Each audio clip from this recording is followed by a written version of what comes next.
9절까지. 할렐루야. 오늘도 말씀을 시작한 여러분 사랑하고 축복합니다. 말씀 붙드시고 생명의 삶을 사시기 바랍니다. 말라기 2장 1절부터 9절입니다. 같이 교독하도록 하겠습니다. 너희 제사장들아, 이제 너희에게 이같이 명령하노라. 만군의 여호와가 이르노라. 너희가 만일 듣지 아니하며 마음에 두지 아니하여 내 이름을 영화롭게 하지 아니하면 내가 너희에게 저주를 내려 너희의 복을 저주하리라. 내가 이미 저주하였나니 이는 너희가 그것을 마음에 두지 아니었음이라. 보라, 내가 너희의 자손을 꾸짖을 것이요 똥 곧 너희 절기의 희생의 똥을 너희 얼굴에 바를 것이라. 너희가 그것과 함께 제하여 버림을 당하리라. 만군의 여호와가 이르노라. 내가 이 명령을 너희에게 내린 것은 레위와 세운 나의 언약이 항상 있게 하려 함인 줄을 너희가 알리라. 레위와 세운 나의 언약은 생명과 평강의 언약이라. 내가 이것을 그에게 준 것은 그로 경외하려 함이라. 그가 나를 경외하고 내 이름을 두려워하였으며 그의 입에는 진리의 법이 있었고 그의 입술에는 불의함이 없었으며 그의 화평함과 정직함으로 나와 동행하며 많은 사람을 돌이켜 죄악에서 떠나게 하였더라. 제사장의 입술은 지식을 지켜야 하겠고 사람들은 그의 입에서 율법을 구하게 되어야 할 것이니 제사장은 만군의 여호와의 사자가 됨이거늘 너희는 옳은 길에서 떠나 많은 사람을 율법에 거스리게 하는도다. 나 만군의 여호와가 이르노니 너희가 레위의 언약을 깨뜨렸느니라. 9절 같이 시작. 너희가 내 길을 지키고 아니하고 율법을 행할 때에 사람에게 치우치게 하였으므로 나도 너희로 하여금 모든 백성 앞에서 멸시와 천대를 당하게 하였느니라 하시니라. 아멘. 자, 말라기 선지자는요, 하나님의 사랑과 그리고 언약은 영원하지만 그 사랑을 받으려면 올바른 제사를 드려야 된다. 그렇지 않으면 이스라엘은 버려지고 이방 민족이 하나님의 백성이 되리라고 경고하고 있습니다. 자, 그 최후 통첩입니다. 오늘 되게 험악한 말이 많이 나오죠. 똥 얘기도 나오고 막 그럽니다. 누구에게 최후 통첩을 하냐면 제사장들에게 최후 통첩을 합니다. 자, 우리 1절 같이 한번 읽어볼게요. 시작. 너희 제사장들아, 이제 너희에게 이같이 명령하노니 아노라. 그렇죠?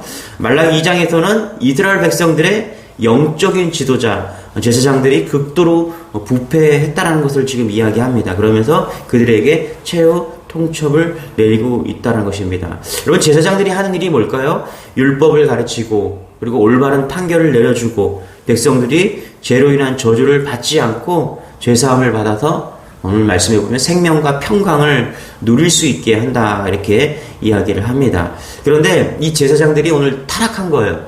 타락해서 생명과 평강을 누릴 수 없게 되었고 그냥 제사장들이 앞장서서 부패했다, 정직과 진실이 사라진 그런 시대가 되었다는 것입니다.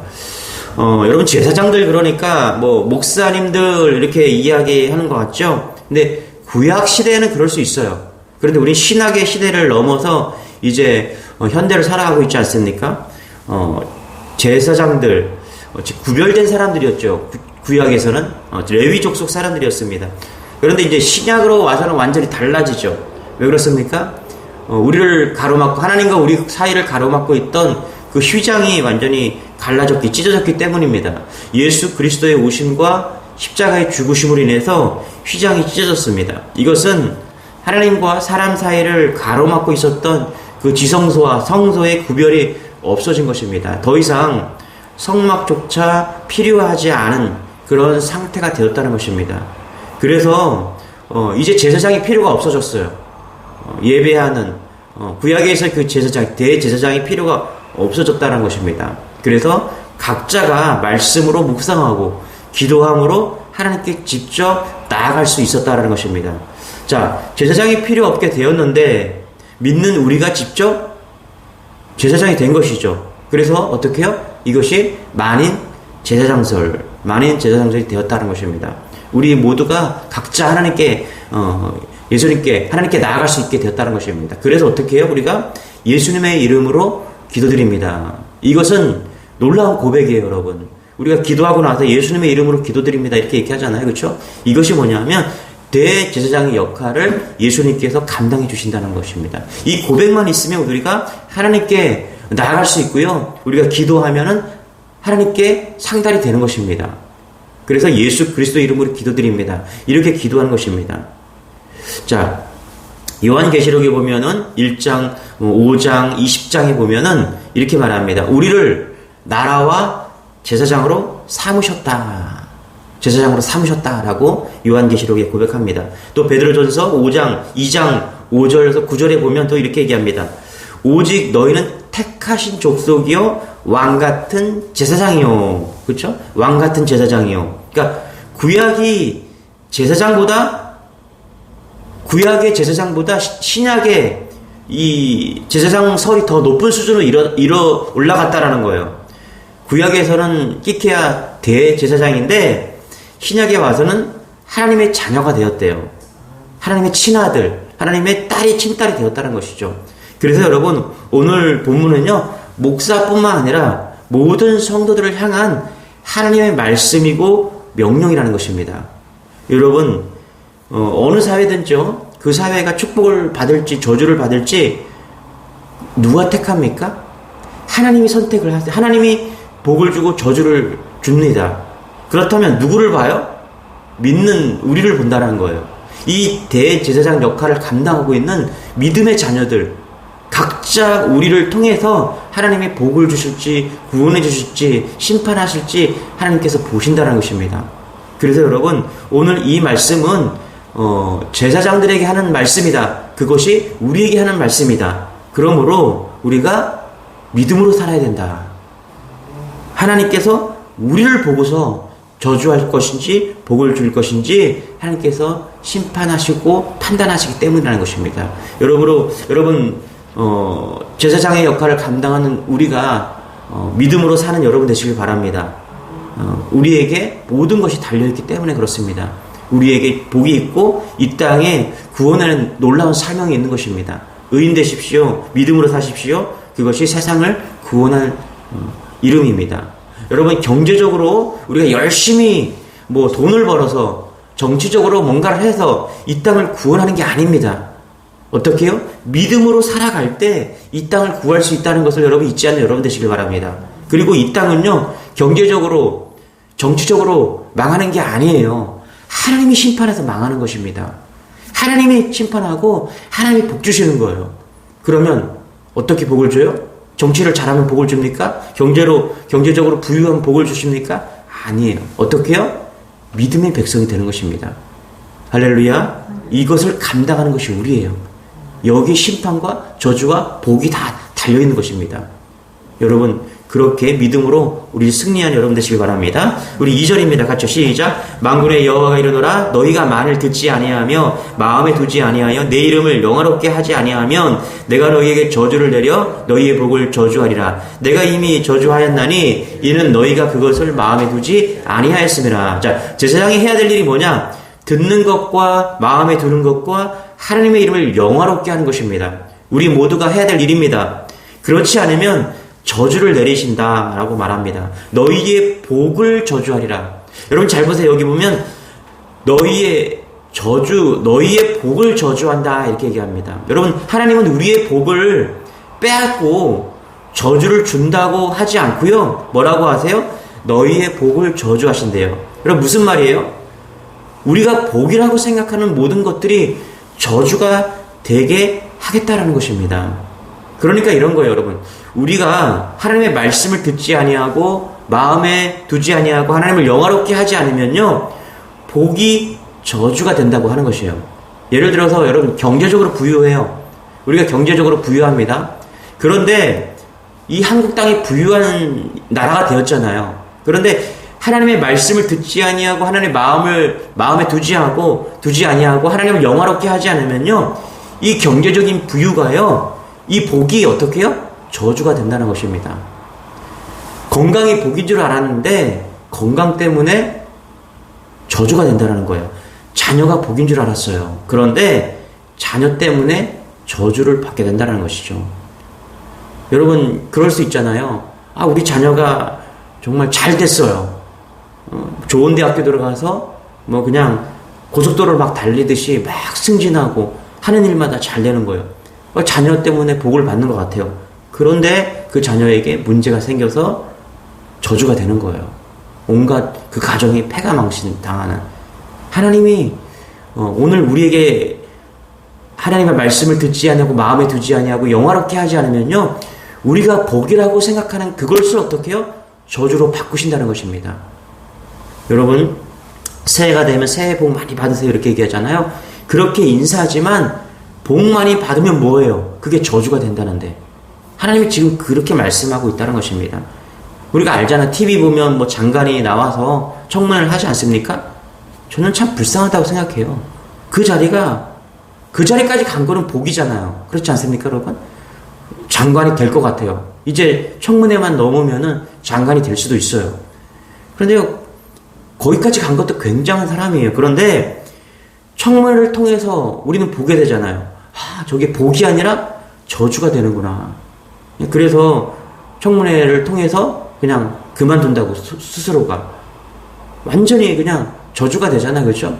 모든 다 드러나갖고, 그냥 드러날 거 다 드러나갖고 까발려갖고 복이인 줄 알았는데, 거기까지 가기 복인 줄 알았는데 저주가 돼서 그냥 다 드러내서 얼굴을 둘 수 없는 그런 명예가 실추되는 그런 저주를 받지 않습니까? 이런 것을 이야기하고 있다는 거예요. 여러분, 하나님의 백성은 두려워하는 백성이 되어야 될 줄 믿습니다. 믿음으로 사셔야 돼요. 그렇지 않으면 하나님께서 우리가 생각하고 그 모든 것이, 그 복이 저주로 하나님께서 바꾸신다는 것입니다. 여러분, 무서운 얘기하고 있는 것입니다. 하나님을 온전히 믿는 여러분 되시길 바랍니다. 우리 3절입니다. 같이 시작. 보라, 내가 너희의 자손을 꾸짖을 것이요 똥 곧 너희의 절기의 희생의 똥을 너희 얼굴에 바를 것이라. 너희가 그것과 함께 제하여 버림을 당하리라. 6월절이나 절기가 되면요, 이제 제사를 드리기 위해서 양이나 소를 수천 마리, 수만 마리를 잡지 않겠습니까? 그렇게 제사를 드릴 때 그 제물의 내장 안에 있는 똥은 성전 밖으로 가져다가 버리게 되어 있습니다. 왜 그렇습니까? 제단을 더럽히지 않기 위해서, 똥은 더럽게 여겨졌기 때문인 것이죠. 그런데 하나님은 그 제사장의 얼굴에 그 희생 제물의 똥을 발라서 그렇게 저주한다라고 지금 이야기하고 있습니다. 그러니까 다시 말하면요, 믿는 자들이 타락했다라는 거예요. 그래서 어떻게 해요? 제물의 똥보다 성전을 더 더럽게 하는 게 믿는 자들, 제사장이라는 것입니다. 우리의 예배와 삶이 여러분 주님 앞에서 온전하지 않으면요, 우리도 더러운 것으로 여겨져서, 이렇게 똥으로 여겨져서 그렇게 버림을 받는다라고 지금 이야기하고 있습니다. 여러분, 이 제사장의 얼굴에 똥을 발랐다는 것은요, 하나님께서 그 예배를 받지 않는다는 것입니다. 이제 예배를 드려도 하나님은 예배를 받는 것을 중단한다는 것입니다. 그 옛날에 그 야인 시대인가요? 뭐 그런 거 해갖고 김두한 이야기를 제가 되게 재밌게 본 그런 기억이 있거든요. 여러분도 아마 보셨을 거예요. 그리고 실제적으로 있었던 일을 그렇게 만들어낸 거잖아요. 그 여러분 혹시 아세요? 김두한 국회의원이 1966년에 보니까 제가 태어나기 전이죠. 1966년에 9월 15일 그 국회에서 똥을 투척했던 그런 사건이 있었더라고요. 여러 가지 비리 사건을 이렇게 고발하면서 김두한이 막 연설하다가 안 되니까 그냥 똥을 확 부어버려갖고 그냥 난리가 났던 그런 사건이 있더라고요. 제가 그 기사를 다시 한번 찾아서 읽어보니까 중요한 건 뭐냐면 그 똥을 투척함으로 인해서 국회가 중단되었다라는 거예요. 더 이상 국회가 이루어지지 않고 중단되었어요. 여러분, 오늘 이런 거예요. 하나님께서 제사장에게 똥을 발라버린다는 것은요, 가장 강력한 저주를 내리는데, 그게 뭐냐면 예배를 중단하신다는 것입니다. 예배를 받지 않는다는 거예요.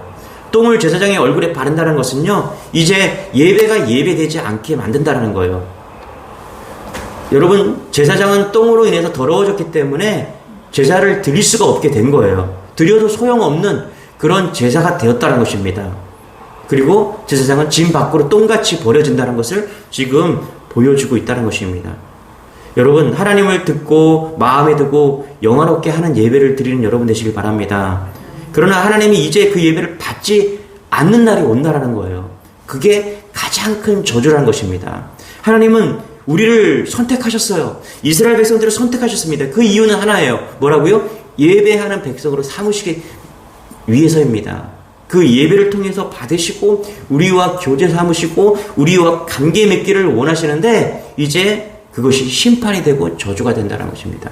여러분, 오늘 드려지는 이 예배, 날마다 드려지는 예배가 마음에 두고 어떻게 해요?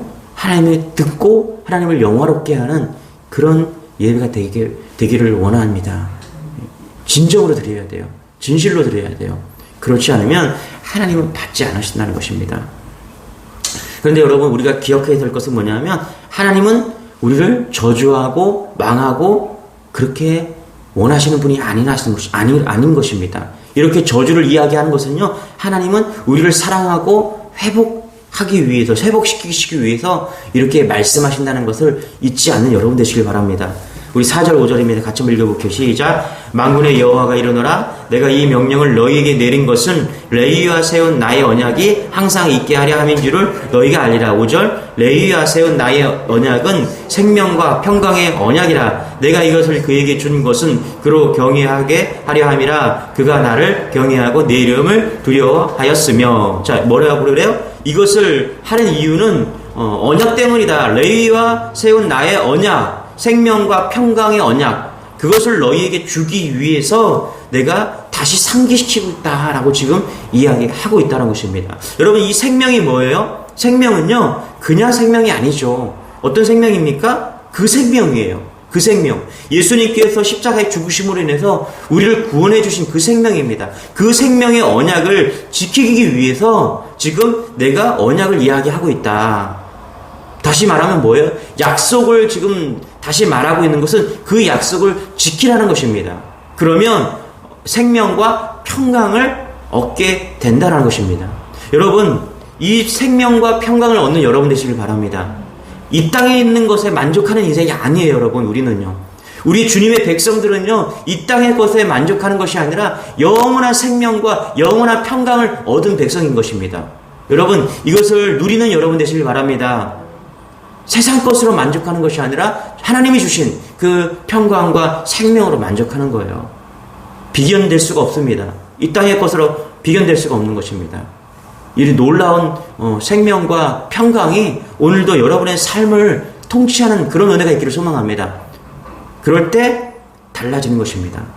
7절, 8절, 9절 한번 읽어볼게요. 시작. 제사장의 입술은 지식을 지켜야 하겠고 사람들은 그의 입에서 율법을 구하게 되어야 할 것이니 제사장은 만군의 여호와의 사자가 됨이거늘. 사자가 된대요. 그죠? 너희는 옳은 길에서 떠나 많은 사람을 율법에 거스르게 하는도다. 나 만군의 여호와가 이르노니 너희가 레위의 언약을 깨뜨렸느니라. 너희가 내 길을 지키지 아니하고 율법을 행할 때에 사람에게 치우치게 하였으므로 나도 너희로 하여금 모든 백성 앞에서 멸시와 천대를 당하게 하였느라 하시니라. 우리가 온전한 예배로 나아가지 않으면 생명과 평강이 없고요, 우리가 세상을 변화시킬 수 없다라고 지금 이야기하고 있다는 것입니다.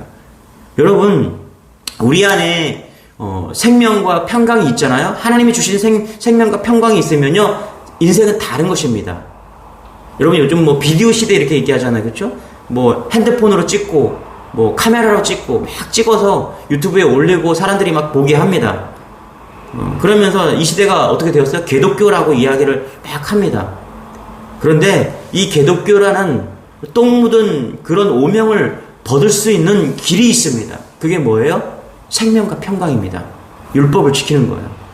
하나님이 주시는 것을 온전하게 누리는 것입니다. 기쁨이에요, 여러분. 여러분, 신앙은요, 막 율법을 막 지키면서 막 어렵게 그렇게 인내하는 게 아니에요. 생명과 평강으로 채워지는 겁니다. 그래서 사람들이 그러는 거예요. 당신 보니까 궁금해요. 당신 보니까 예수님이 궁금해요. 당신 보니까 교회가 궁금합니다. 여러분, 저는 이 비디오 시대가요, 위기이지만 놀랄만한 기회가 된다고 생각합니다. 왜요? 사실 그대로를 드러내기 때문에 그래요. 진짜네? 진짜네? 저 사람 뭔가 다르네? 진짜 궁금하다. 뭐 때문에 저런 거지? 그리스도인은요, 세상 것으로 기뻐하는 것이 아닙니다. 하나님이 주신 그 생명, 하나님 주신 그 평강, 그걸로 기뻐하는 거예요. 이것으로 우리가 온전하게 세상을 이길 수가 있습니다. 여러분, 이것을 누리는 여러분 되시길 바랍니다. 그럴 때 세상은 바뀝니다. 돈이 아니에요. 경제가 아닙니다. 뭐라고요? 그 생명, 그 평강으로. 이것을 놓치지 않는 우리가 되기를 원합니다. 그것이 오늘도 예배할 때 흘러가는 거예요. 이 예배를 통해서 오늘도 흘러가고 다시금 샘솟는 것입니다. 이것을 만끽하십시오. 세상에 줄 수 없는 것입니다. 오직 하나님이 주시는 것입니다. 하나님이 주시는 것으로 영혼을 누리는 그런 은혜가 오늘 하루 여러분의 삶 속에 있기를 소망합니다. 기도하겠습니다. 하나님, 그렇습니다. 하나님이 주시는 그 놀라운 것으로 그 예배를 통해서 그 생명을 통해서 그 평강을 통해서 우리가 오늘도 누리는 인생이 되기를 소망합니다. 하나님이 주시는 것으로 감사하고 생명이 흘러갈 수 있도록 은혜를 더하여 주옵소서. 그래서 세상에 하나님 오명을 씻을 수 있도록 도와주옵소서. 당신 보니까 궁금합니다. 당신 보니까 진정한 생명이 있는 것 같습니다. 당신 보니까 진정한 평강이 있습니다. 그것이 궁금합니다. 예수가 궁금합니다. 이렇게 반문할 수 있는 오늘의 우리의 삶이 될 수 있도록 은혜를 더하여 주옵소서. 감사드리며 예수님의 이름으로 기도드리옵나이다. 아멘. 우리 말씀 붙드시고요. 오늘 이런 믿음 달라고 우리 주여 말하시고 기도하겠습니다. 주여!